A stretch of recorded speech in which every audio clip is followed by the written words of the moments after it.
దేవుని పిల్లలారా, ఈ యొక్క పస్కా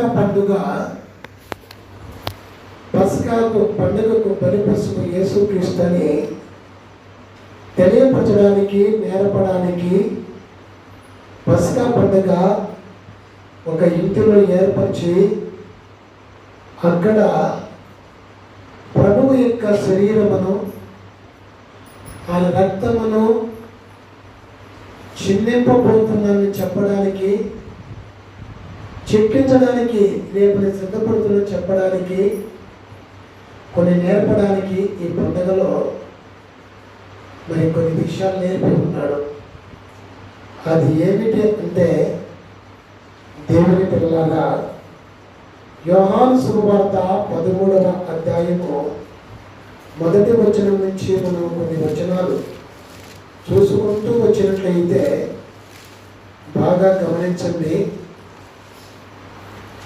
8వ వచనంలో ఒక మాట ఉంది. అది ఏమిటంటే, ప్రభువు ముందు వచనాలలో శిష్యులైన వారిని కుర్చీలలో కూర్చోబెట్టి, కూర్చోబెట్టి అలా నిద్రపోతున్నారా, వింటున్నారా? కుర్చీలో కూర్చోబెట్టి వారి దగ్గరికి బేసను తీసుకుని వెళ్ళి వారి పాదములు ఎత్తి బేసంలో పెడతాం. ఆయన వారి పాదాలు కడుగుచు, ఒక్కొక్కరి పాదాలు కడుగుచు, ఒక్కొక్కరి పాదాలు తుడుచుతూ వచ్చాడంట వాళ్ళతో.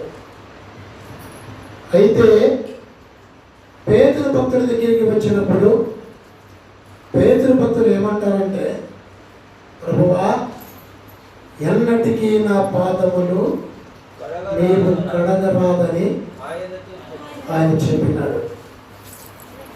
బాగా గమనించండి. చెప్పితే ప్రభువు ఏమంటాడంటే,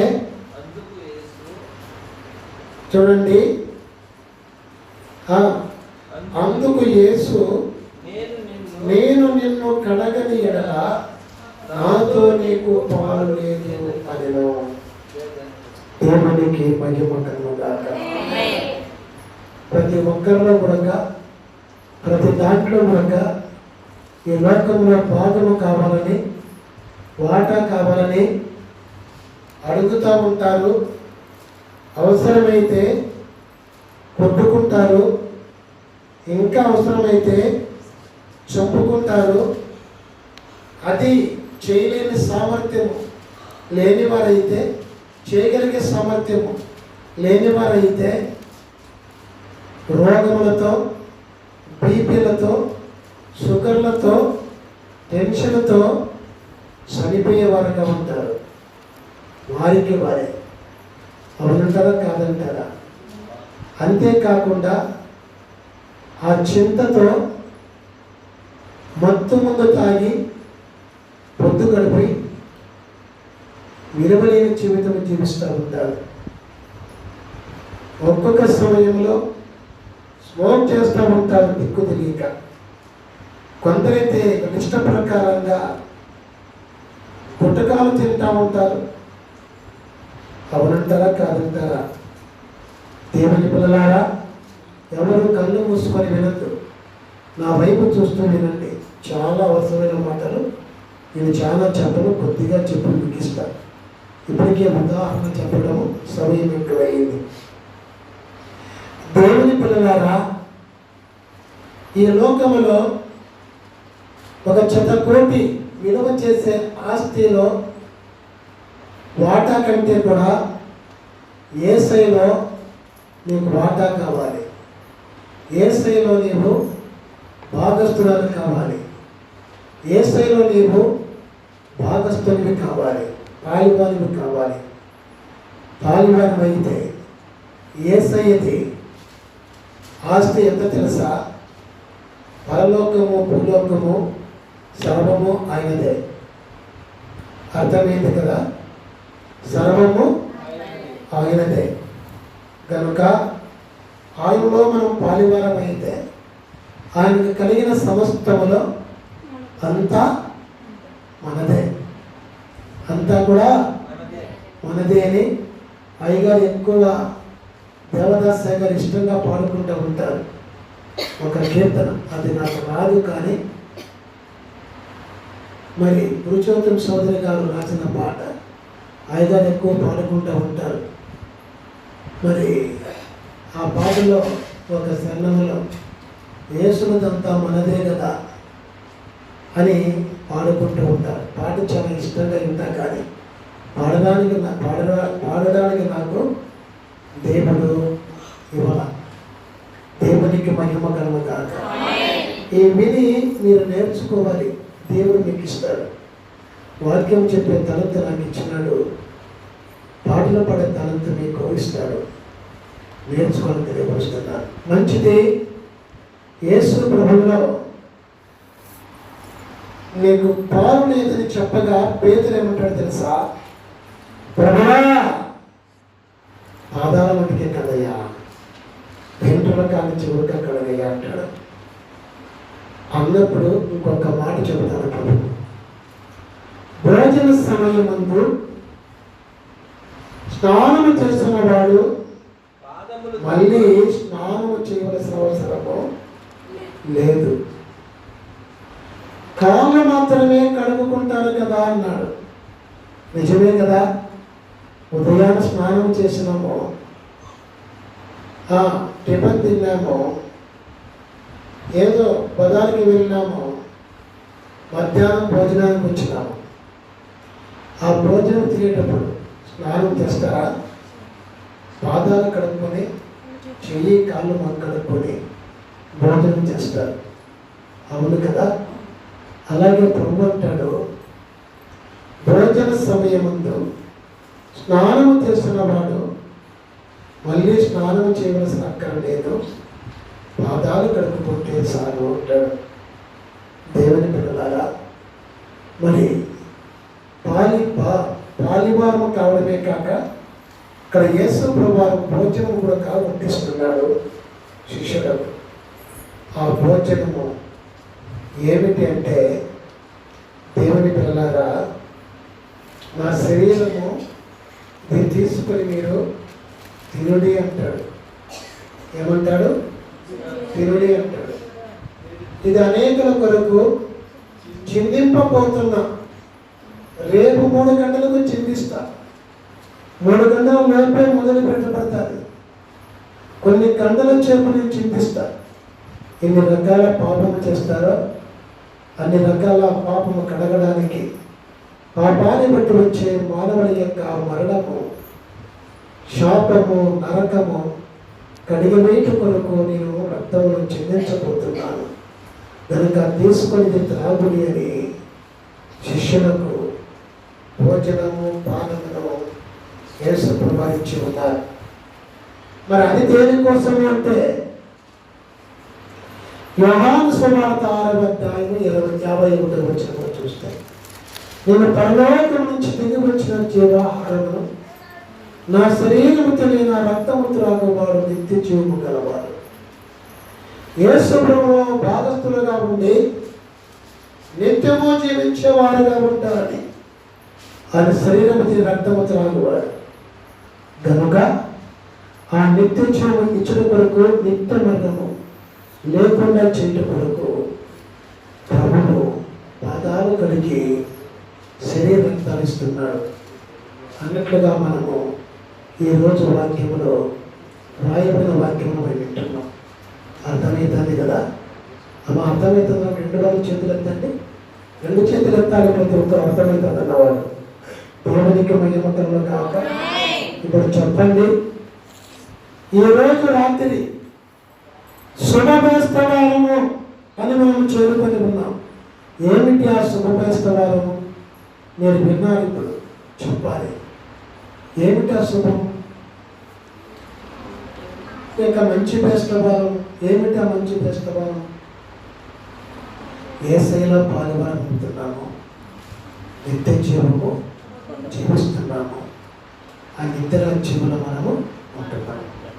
ఇది ఎవరైనా ఇవ్వగలరా? ఈ లోకంలో ఏ మినిస్టర్ అయినా, ఏ ప్రైమ్ మినిస్టర్ అయినా, చీఫ్ మినిస్టర్ అయినా, ఏదైనా ఒక శాఖకు సంబంధించిన మినిస్టర్ అయినా, మన తల్లిదండ్రులైనా, మన బంధువులైనా, మన కులస్తులైనా, మన మతస్థులైనా, ఎవరైనా, మన దేశస్థులైనా, వేరే దేశస్థులైనా ఎవరైనా ఇవ్వగలరా? ఎవరూ ఇవ్వలేరు. యేసయ్య మాత్రమే ఇవ్వగలడు. మంచిది దేవుని పిల్లలారా, మీ పాదాలు కడిగి మిమ్మల్ని పాలివారగా యేసయ్యలో మాతో పాటు చేయబోతున్నాం. ఈరోజు చాలామందికి చాలాసార్లు కడిగి ఉన్నాం. ఈరోజు విలువ తెలియక చాలామంది రాకుండా ఉంటున్నారు. వచ్చిన మీరు చాలా ధన్యులు. అవునంటారా కాదంటారా? మీ పాదాలు కడిగి యేసయ్యలో పాలివారగా చేయబోతున్నాము. ప్రభు యొక్క శరీరం మీకు ఇచ్చి, ప్రభు యొక్క రక్తమును మీకు ఇచ్చి నిత్యరాజ్యమునకు, నిత్య జీవమునకు వారసులుగా చేయబోతున్నాం. మీకు నిత్య మనము లేకుండా చేయబోతున్నాం. దేవునికి మహిమ కలుగుగా మీకు మనమే లేకుండా చేయబోతున్నాం. ఎంత గొప్ప భాగ్యమును నిర్లక్ష్యం చేయొచ్చా? యేసయ్య నిర్లక్ష్యం చేసినాడా? ఏ స్థితిలో చేయలేదు, ఏ స్థితిలో చేయలేదు. మరణ స్థితిలో, మరణించకపోయే ముందు పొందే శ్రమల స్థితిలో, ఆ యొక్క బాధల స్థితిలో సంతోషంతో ఆయనకు బాల్యవరగా చేసినందుకు, నిత్య జీవించడం కొరకు ఆయన అంత గొప్ప కార్యం చేసి ఉన్నాడు. నిర్లక్ష్యం చేయలేదు. మరి ఈరోజు చెప్పాలంటే నేను కూడా ఈ కార్యక్రమం జరిగించి మిమ్మల్ని పాలువారుగా చేసే శక్తి నాకు లేదు, ఆ బలం నాకు లేదు. అయినా దేవుడు ఆయన బలాన్ని ఇచ్చి, ఆయన శక్తిని ఇచ్చి, ఆ రోజు నీకంటే పలికిన సమయంలో, బాధపడుతున్న సమయంలో, బాధపడాల్సిన సమయంలో నా శిష్యుల పాదాలను కడిగి ఒకరి పాదములు ఒకరు కడగమని చెప్పి ఉన్నాను. కనుక నీకు ఇచ్చిన నా రక్తముతో సంపాదించిన సంగమునకు పాదాలు కడిగి నాలో పాలువారుగా చేయమని ప్రభువు చెప్పగా చేస్తున్నాం. నాతో పాటు నిత్య జీవము పొందుటకై ఈ కార్యక్రమం జరిగించు అని చెప్పగా ఆయన బలపరిచి చెప్పించుండగా ఈ కార్యక్రమం జరిగించే ముందు మీకు కొన్ని మాటలు తెలియవచ్చున్నాను. ఆ మాటలు ఏమిటంటే, ఎంత గొప్ప మేలు మనం పొందుకోవాలంటే ఏం చేయాలి అన్న కొన్ని విషయాలను మనము ధ్యానం చేయాలి. ఒకటిగా మనం చూస్తే ఏమన్నాడు ప్రభువు? స్నానము చేసిన వాడు పాదములు కడుగుకుంటే చాలు అన్నాడు. స్నానం అనగా ఎఫెసీయులకు రాసిన పత్రిక 6వ అధ్యాయంలో మనం చూసినట్లయితే దేవుని పిల్లలారా, స్థిరస్నానం గురించి ఉంటుంది. తీసిన వారు ఎవరైనా ఉంటే చదవండి. 6వ అధ్యాయంలో ఎఫెసీయులకు రాసిన పత్రిక 6వ అధ్యాయంలో స్థిరస్నానం గురించి ఉంటుంది. అది చూడండి దేవుని పిల్లలారా. మరి స్థిరస్నానం ఎన్నో వచ్చేమో చూడండి, ఎంత 17. మరియు రక్షణ స్థిరస్నానమును దేవుని వాక్యమును సానుభావం స్థిరస్నానమును దేవుని వాక్యమును ఆత్మకత్వము ధరించుకుని. వాక్యం ఏంటున్న నీవు స్నానం చేయాలి. పాదాలు కడగాలంటే, ప్రభువులో పాలుదానివి కావాలన్నా, ప్రభువులో పాలువానివి కావాలంటే ఏం చేయాలి చెప్పండి? రక్షణను స్థిరస్నానము చేయాలి. ఈ రక్షణ ఎలా గడుస్తుంది? అందుకే అంటారు కదా, మార్కు సువార్త 16వ అధ్యాయం 16వ వచనంలో, నమ్మి బాప్తిస్మము పొందువాడు రక్షింపబడను, నమ్మని వానికి శిక్ష విధింపబడను. దేవుని పిల్లలారా, బాగా గమనించండి. ఈరోజు స్నానం అనగా పాదాలు కడిగించుకునే నీవు బాప్తిసం పొంది ఉండవా? బాప్తిసం పొంది ఉంటే, నాకు రక్షణ స్థిరస్థానాన్ని కలిగి ఉంటే, నేను బాప్తిసం పొందనాను, నాకు రక్షణ ఉంది, నేను మోక్షానికి వెళతాను, నరకానికి వెళ్ళను, చనిపోతే పాతాళలోకానికి వెళ్ళను, పరదేశకు వెళతాను, ప్రభువు యొక్క రెండవ రాకడలో నేను మళ్ళీ తిరిగి బ్రతికింపబడతాను, ఆ తర్వాత నాకు చావే లేదు అన్న విశ్వాసంతో నమ్మి బాప్తిసం పొందినావా? పొందలేదేమో. పొందాలా వద్దా? పొందకంటే రక్షణ ఉంటుందా? పాదాలు కడిగించుకోకంటే ప్రభువులో భాగస్థులు అవుతారా? పాలివారు అవుతారా? ఆయన కావలసిన పొందుకుంటామా? పొందుకోలేము. పొందాలంటే ఏం చేయాలి? ఆయనవన్నీ మనం పొందుకోవాలంటే, భూలోకము స్మరించుకోవాలంటే ఏం చేయాలి? నమ్మి బాప్తిసం పొందాలి. దేవునికి మహిమ కలుగుగాక. దేవునికి స్తోత్రము కలుగుగాక. ఏమని నమ్మాలి? అనాది నుండి అనంతముండే దేవుడు.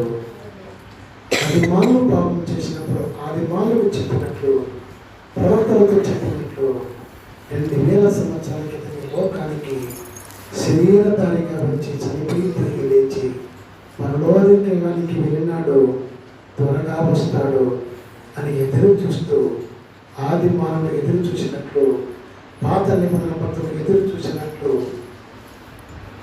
కొత్త నిబంధన భక్తులు ఆది అద్భుతాలు మొదలుపెట్టిన తర్వాత ఇది వరకు మనం పెట్టలేనటువంటి దైవజనుల భక్తులంతా కూడా రెండవ నాటకు ఎదురు చూసి ప్రభువులో నిద్రించి ధన్యులు ఉన్నట్లు మనము కూడా నమ్మి బాప్తిసం పొందాలి.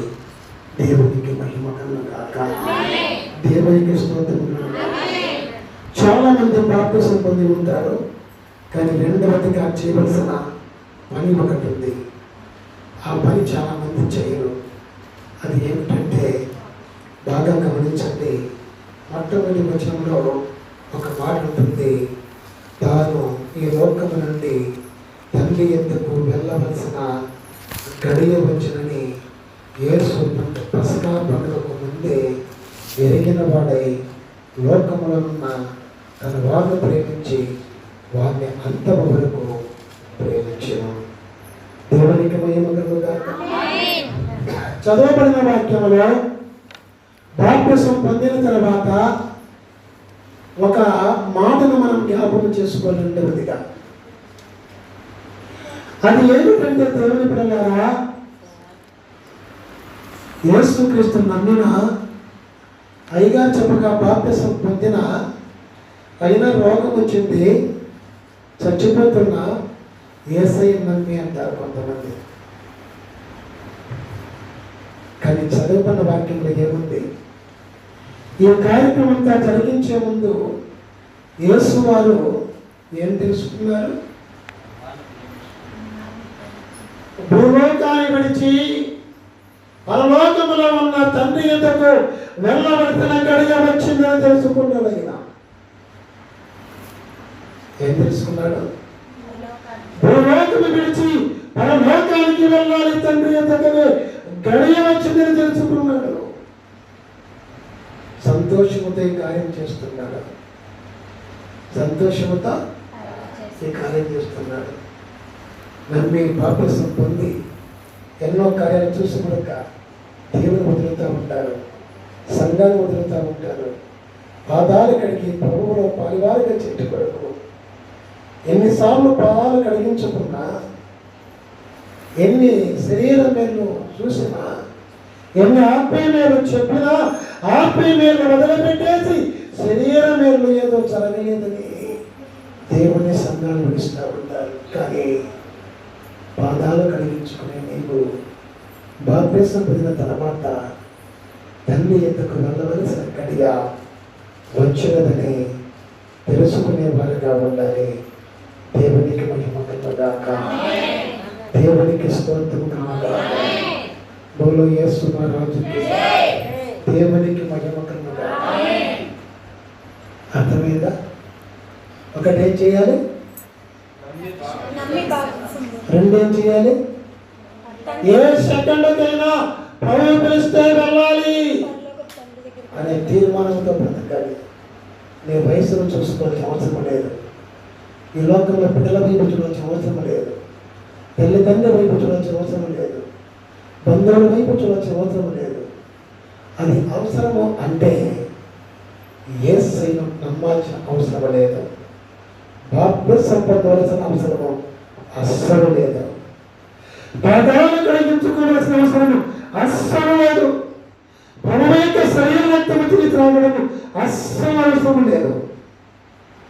చాలా మంది అంటారు, అయ్యా దేవుని మహిమ కోసం బ్రతుకు, నువ్వేమి చేసినా కూడా దిజ్ఞాతలాగిన అంటే బంధువులు వదులుకోవాలా అనేవాళ్ళు కొందరు ఉంటారు. అవసరమైతే అంతా విడవాలా. ఏ సమయం 33 సంవత్సరాలకు మానవుల కోసము ఈ లోకం నుంచి తండ్రి ఎందుకు వెళ్ళే కలిగి వచ్చిందని తెలుసుకున్న వాళ్ళగా ఉండి ఈ మాటలు ఎందుకు గ్రహించాలంటే శిష్యులు తెలుసుకోవాలని చెప్పినట్టు శిష్యుల తర్వాత శిష్యులైన మనము బాప్తిసం పొంది యేసయ్య శిష్యులుగా ఈ గడియ కోసము బ్రతికే వారుగా ఉండాలని దేవుని మాట రాయించినాడు. అర్థమైందా అమ్మ? అర్థమైందా? అర్థమైందా లేదా? దేవునికి మహిమ కలుగుగాక. ఈ రోజు నుంచి ఎవరైనా దేవుని నమ్మినా కూడా ఎందుకు వాళ్ళు రోగిగా ఉంటారు, ఎందుకు బాధపడుతున్నారంటే అవసరమైతే దేవుడి రాజ్యానికి వెళ్ళడానికి సిద్ధంగా ఉంటాము. క్రైస్తవులుగా మేమని సాధ్యించేవారుగా ఉండాలి. బలహీనలు బలపరిచేవారుగా ఉండాలి. ఆమెనంటే ఉంటామనే కదా, ఉంటామనే కదా. మరి మార్గం ఒకటి చెప్తున్నాడే, అందరూ చెప్పలేదే. దేవునికి మహిమ కలుగుగాక. అందరూ ఆమె చెప్తారా? దేవునికి మహిమ కలుగుగాక. అయ్యా పరలోకానికి వెళ్ళే గడియ కోసం కనిపెట్టుకుని ఉంటామని చెప్పి ఇతరులకు చెప్పి బలపరిచేవారుగా ఉండాలని దేవుడు ఈరోజు మనకి ఎంతో పాటించి ఉన్నాడు. మంచిది. ఇంకొక మాట మనం చూస్తే చదువుకున్న వాక్యంలో ఏం కనపడుతుందంటే, మరి దేవుని పిల్లారా లోకములో ఉన్న తన వారిని ప్రేమించి వారిని అంతవరకు ప్రేమించాను. ఎంతవరకు? మూల భాషలో వెలుగుకు కుమారులు ఉన్నట్టు ఏమంట వెలుగుకు కుమారులు ఉన్నట్లు. యేసయ్య ఎవరు? యోహాను సువార్త 8వ అధ్యాయము 12వ వచనంలో చూస్తే, నేనే ఈ లోకమునకు వెలుగును, నన్ను వెంబడించేవాడు నిత్య వెలుగు, నిత్యము వెలుగుతూ ఉంటాడంటుంది. అక్కడ చదవండి.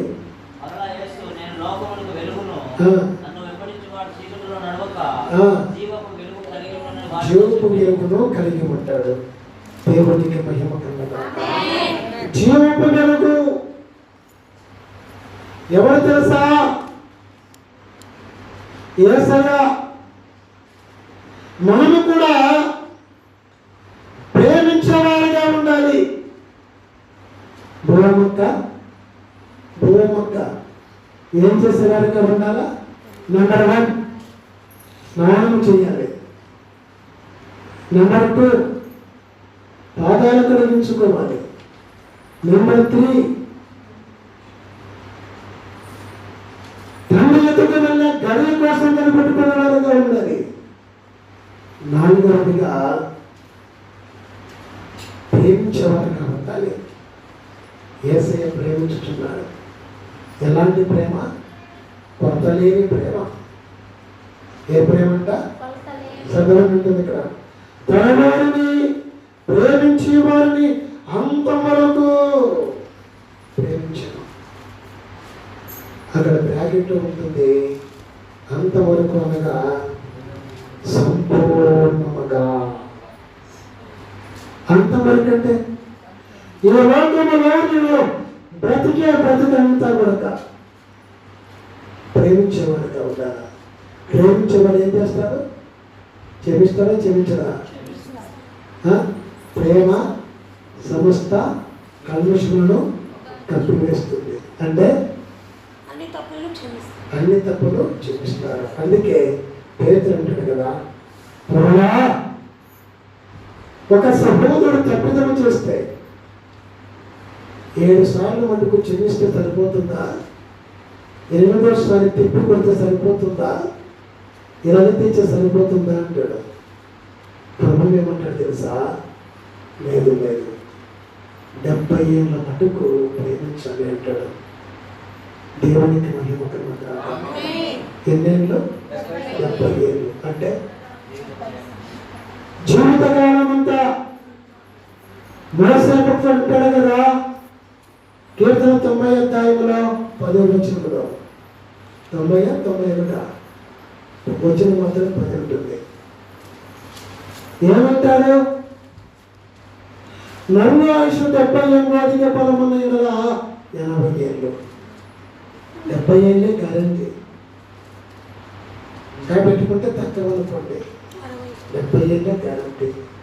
ఇంకా ఎవరో ఆది కాలంలో భక్తులు బతికితే దేవుని మహిమ కోసం 120 ఏళ్ళు. 600 నన్ను ఆయుష్ 120 ఏళ్ళు. అయితే మోసే కాలానికి వచ్చేగలిగే 70 ఏళ్ళు అయినా మోసే 120 ఏళ్ళు బతికినాడు. మన దైవతుడు దేవదాస గారు 120 ఏళ్ళు బతికినాడు. కారణం ఏమిటంటే ఫలించే చెట్టును ఆయన కొట్టాడు. ఫలించే చెట్టును ఆయన కొట్టాడు. అయితే పెరుగుతా వస్తుంటాడు ఒక్కొక్క ఏటు. ఏదైనా పొరపాటు ఒక్కొక్క ఏటు పొరపాటు సజ్జను పెరుగుతూ వస్తుంటాడు. నాకు కూడా ఒక ఏటు పెరిగినాడు కదా, అలా పెరుగుతాడు. శిక్షించేవాడైనా క్షమించేవాడు, గాయం చేయవాడైనా చెప్పడం జరిగిన మరుస్తారు.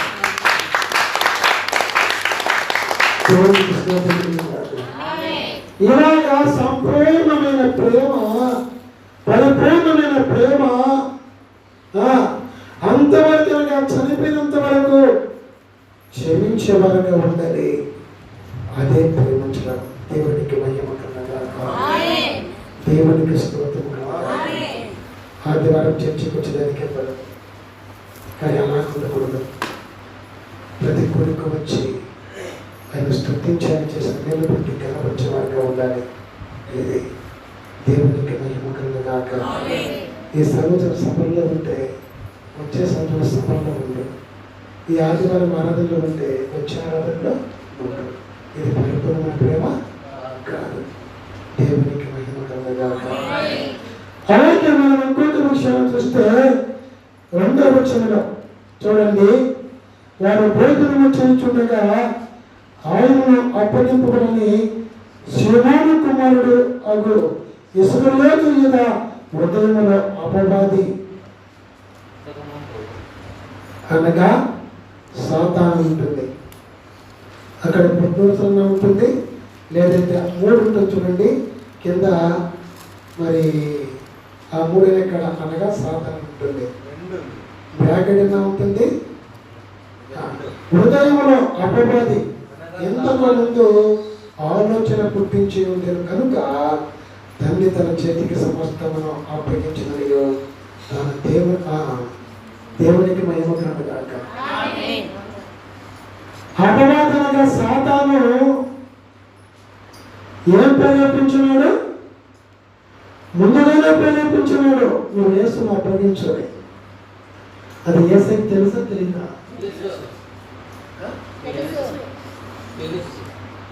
తెలుసు. తెలిసి ఏం చేశాడైనా సమస్తాన్ని అప్పగించున్నాడు. ఎవరికి? వాడు దొంగని తెలిసి 38,000 అమ్మి వేస్తాడని తెలిసి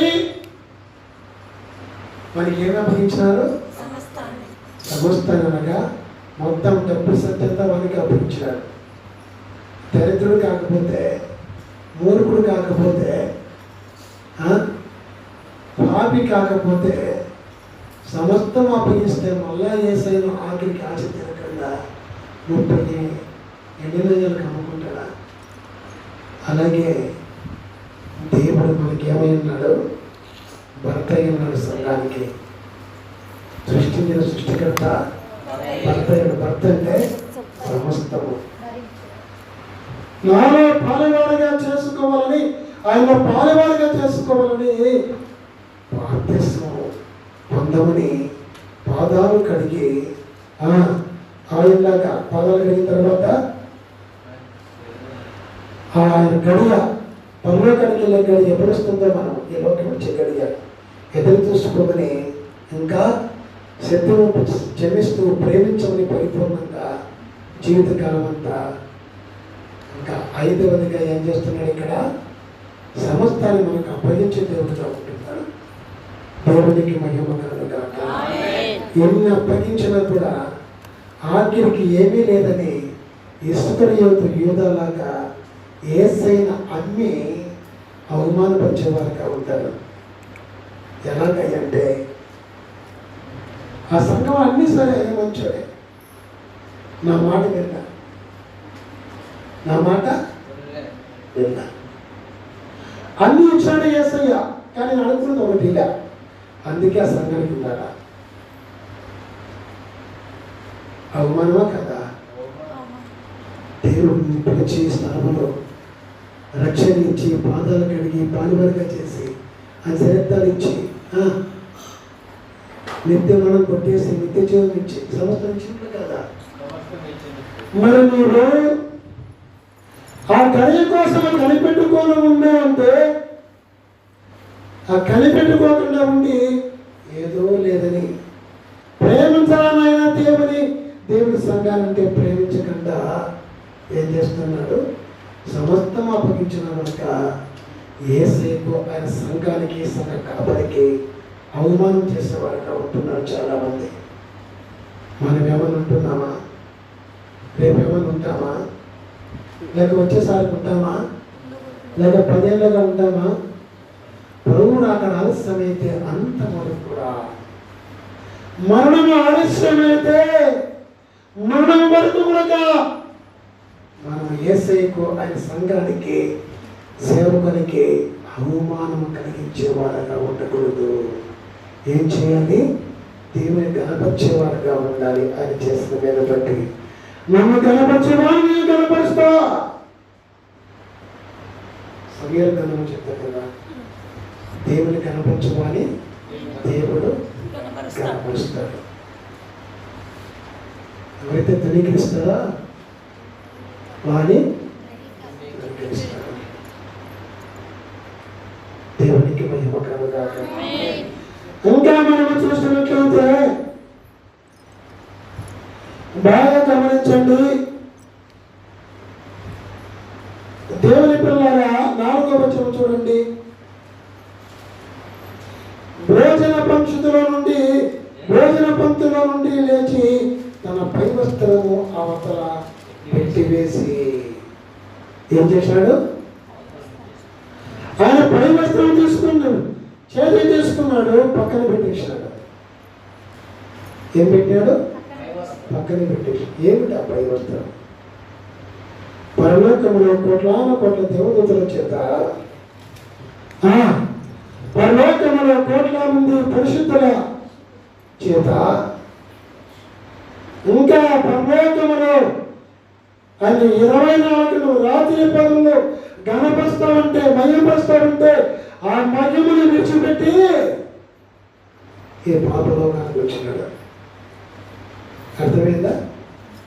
ఇదే పై వస్తున్న పక్కన పెట్టమంటే ఒకటి పరలోకంలో పక్కన పెట్టాడు. ఆయన మహిమను మనిషిగా ఈ లోకానికి వచ్చాడు. అర్థమైందా? పై వస్తున్న అనగా దేవుని యొక్క మహిమను పరలోకములో విడిచిపెట్టి పాపలోకానికి వచ్చి మనల్ని చూపించడం కొరకు, తెలియజేయడం కొరకు ఆ రోజు శిష్యుడికి తెలియని, ఈరోజు శిష్యుడుగా కాకపోతున్నా మనకి తెలియని ఆయన మహిమను అక్కడ పక్కన పెట్టినాడు. ఇక్కడ కూడా అది తెలియపరచడం కోసం ఆయన మీద పై వస్త్రము అనగా వస్త్రపు చెంగు అంటారు కదా, చెంగు తేరుకుంటుంది, పై వస్త్రానికి చెంగు ఉంటుంది కిందగా. ఆ చెంగు ముడితే ఏమైపోయింది? 2 సంవత్సరాల బాధపడిన స్త్రీ అప్పుడే స్వస్థత పొందింది. అయితే అంత ఘనత కలిగిన ఆ పై వస్త్రం అనే మహిమతో పాటు మహిమను పర్వతం విడిచి వచ్చిందని చెప్పడం కోసం ఈ వస్త్రాన్ని కూడా తీసి పక్కన పెట్టాడు. దేవుడికి మహిమ కలుగుగా. ఇప్పుడు మనం ఏం చేయాలి? దీన్ని బట్టి నీకున్న గొప్పతనం ఏదైనా కావచ్చు, నీ కులము కావచ్చు, మతము కావచ్చు, నీ శరీర బలము కావచ్చు, సైన్య బలము కావచ్చు,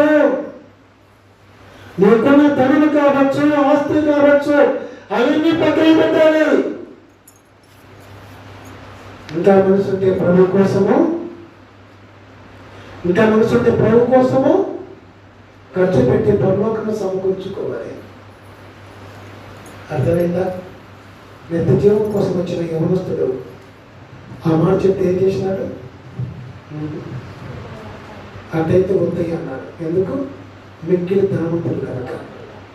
నీ ధనము, నీ పదవి, నీకున్న గొప్ప, నీ కోసము ప్రభు మహిమను పరలోకంలో విడిచి శరీర బలహీనమైన శరీరముతో వచ్చి మన కొడుకు అంత గొప్ప కార్యం త్యాగం చేస్తే నీ కోసం, నా కోసం మనము అశాశ్వతమైన ఈ లోకములో ఏదైనా పక్కన పెట్టవలసిన అవసరం ఉందా లేదా? అవసరమైతే ఆది అపుస్తల వలె చరస్థిరాతులు కమ్మి అపుస్తల దగ్గర పెట్టినట్లు ఆయన పని కొరకు పెట్టవలసిన అవసరం ఉందా లేదా? ఎంతైనా ఎంతైనా ఎంతైనా ఉంది. ఏమైనా విడిచి ఆయన ఎందుకు రావలసిన అవసరము ఎంతైనా ఉంది. దేవునికి మహిమ. రేపు ఇప్పుడు నాని వారిని అడిగితే ఏం చేస్తామయ్యా? ఇబ్బంది అంటారు. ఎవరికి లేదు ఇబ్బంది? చదువుకునే బిడ్డలకు లేదా? అలీషాకి లేదా? మానసాకు, మరి తేజస్వినికి లేదా? ఎంతో దూరం నుంచి వచ్చింది ఆమె ఆడబిడ్డ ఒకటి రిబక్కమ్మ. ఆమెకి ఇబ్బంది లేదా? ఇబ్బందులైనా నీకు కలిగిన గొప్పతనమైన నీ కులమైన మొత్తం ఏం చేయాలి? పక్కన పెట్టి ఒకటి ఏం చేయాలి? రక్షణ పొందాలి, బాప్తిసం పొందాలి, 2 పాదాలు కడిగించుకోవాలి, 3 భోజనము చేయాలి, 4 పరలోకానికి వెళ్ళే కడిగి కోసం కనిపెట్టే వరకు ఉండాలి, 5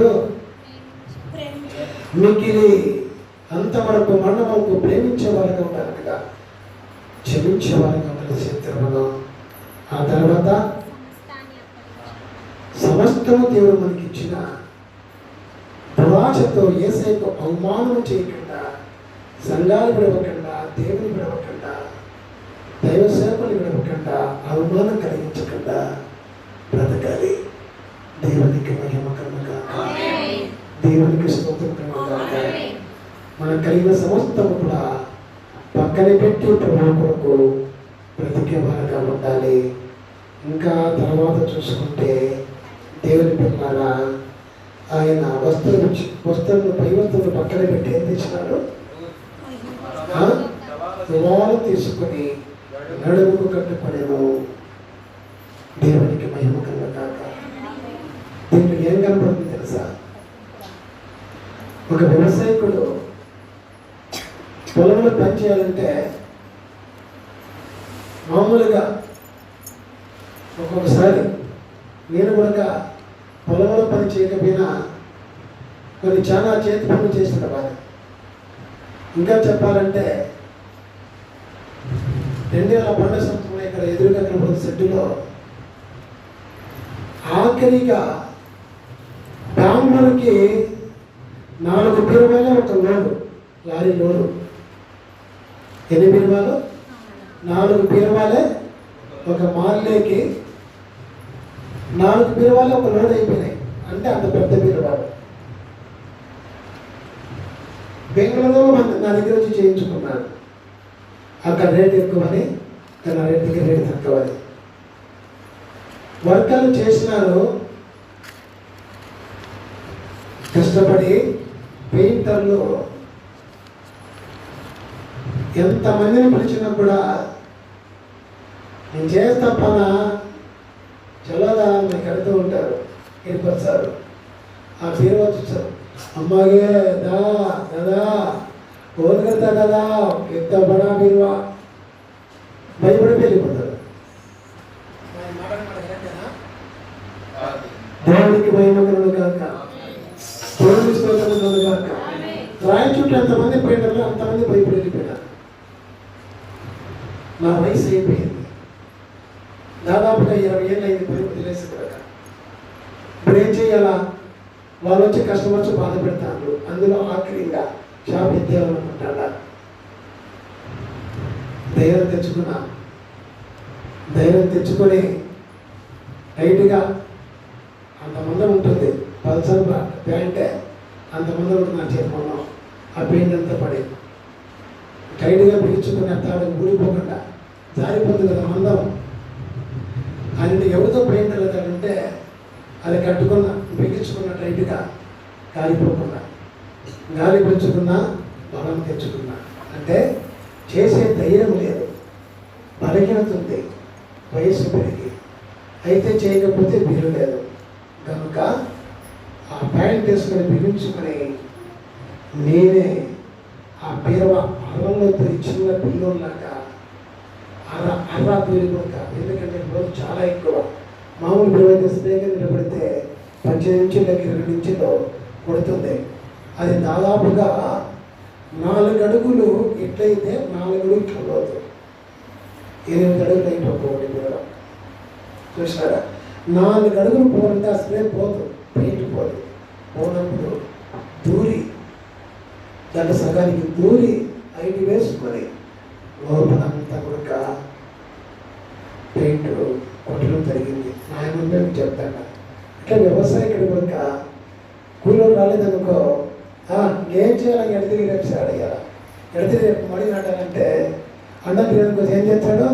సరే ఎవరు దొరకరా చేస్తామని చెప్పేసి రవాణా పిలించుకొని అలా తీర్చాలి తిరాచారమ్మా రవాణా పిలించుకొని ధైర్యం తెచ్చుకొని అంటే మన యేసయ్య కూడా చేయబోయే కార్యం చాలా గొప్పది. కానీ దేవుడైనప్పటికీ శరీరంతో ఉన్నాడా, దేవుడిగా ఉన్నాడా? శరీరంతో ధైర్యం తెచ్చుకుంటూ కొరకు భయవస్త్రాల మహిమను ఆ దేవుడి శక్తిని పక్కన పెట్టాడు కనుక, ఆ పర్లోకం నుంచి పెట్టించాడు కనుక రవాలు తీసుకొని పిలుచుకున్నాడు. వారికి కలగడం అనేది చాలా కష్టం. అది ఎవరు తెలుసా? ఈ లోకములో గురువులైన వారి పాదములో శిష్యులు కలుగుతారు, కానీ శిష్యుల పాదములో గురువులు కలగడం చాలా కష్టం. అందులో దేవాది దేవుడు కలగడం చాలా కష్టం. అయినా కలగాల్సిందే. నాలో పాలివారుగా వెళ్ళానమ్మా, నాలో పాలివారుగా చేసుకోవాల్సింది చెప్పి టవాలు కట్టుకుని శక్తిని తెచ్చుకుని కడిగినాడు. దేవునికి మహిమ కలుగుగాక, దేవునికి స్తోత్రం కలుగుగాక. బోలో యేసు మహారాజుకి, దేవునికి స్తోత్రం కలుగుగాక. బోలో యేసు మహారాజుకి. దేవుని పిల్లారా బాగా గమనించండి. ఈరోజు మనం బలహీనమై, ఏ బలహీనత? ఇవన్నీ చేయడానికి ఏదో ఒకటి అడ్డం వస్తుంది, ఏదో ఒకటి అడ్డం వస్తుంది. అయితే అవన్నీ మనకు పక్కన తీసి ధైర్యం చేసుకోవాలి. ధైర్యం తీసుకొని ఏం చేయాలా? నమ్మాలి, బాప్తిస్మము పొందాలి. ముగించేస్తాను. 2 పాదాలు కడిగించుకోవాలి. 3 చెప్పాలి. మీరు చెప్తే విన్నట్లు చేస్తారని ధైర్యం మాకు. ఒకటి ఏం చేయాలి చెప్పండి త్వరగా? నమ్మి బాప్తిసం పొందాలి. 2 ఏం చేయాలి? కడిగించుకుని పాలి వరకు కావాలి. 3 ఏం చేయాలి? ప్రభువుకి శ్రద్ధ త్రాగాలి నిత్య జీవం కోసం. 4 ఏం చేయాలి? అది చేస్తూ దేవుడు ఏ టయానికి పిలుస్తాడని ఆ గడియ కోసము మనం గుర్తు చేసుకుంటూ రేపు పిలుస్తాడేమో ఈరోజే చేసేయాలా, ఈరోజే చేసేయాలా. చెప్పాల్సింది చెప్పాలా, ప్రార్థించడం కోసం ప్రార్థించాలా, ఆరాధించడం కోసం ఆరాధించాలా, జీవితం మార్చుకోవడం కోసం మార్చుకోవాలి ఇప్పుడే. అర్థమైంది కదా? దేవునికి మహిమ కలుగుగాక. అంతేకాకుండా భర్త భార్యను, భార్య భర్తను, తల్లిదండ్రులు తల్లిదండ్రులు బంధువులు స్నేహితులను ప్రేమించాలి. వాడు శత్రువైనా సరే వెళ్ళి శుభవార్త చెప్పాలి, క్షమించి. నిజంగా నా భార్య 2000 సంవత్సరంలో ఫిబ్రవరి నెల లాస్ట్ డేట్ అనుకుంటా, కాదు జనవరి 31వ తారీఖు అనుకుంటా, గుర్తులేదు, ఆత్మహత్య చేసుకునేది. కానీ దేవుడు బతికించి 6 సంవత్సరం బతికించడం వల్ల 1 సంవత్సరం మందులతో మన ప్రభు దగ్గరికి వచ్చినాక ప్రార్థనతో 5 సంవత్సరం బతికించినాడు. అయితే ఆమె ఏ స్త్రీ కోసమో నేను తప్పు చేస్తున్నానని ఆమె ఆత్మహత్య చేసుకునేంతో అదే స్త్రీ దగ్గరికి వెళ్ళి ప్రభువుని విన్న తర్వాత శుభవార్త చెప్పింది. చెప్పడం దేవుడు మరుస్తున్నాను.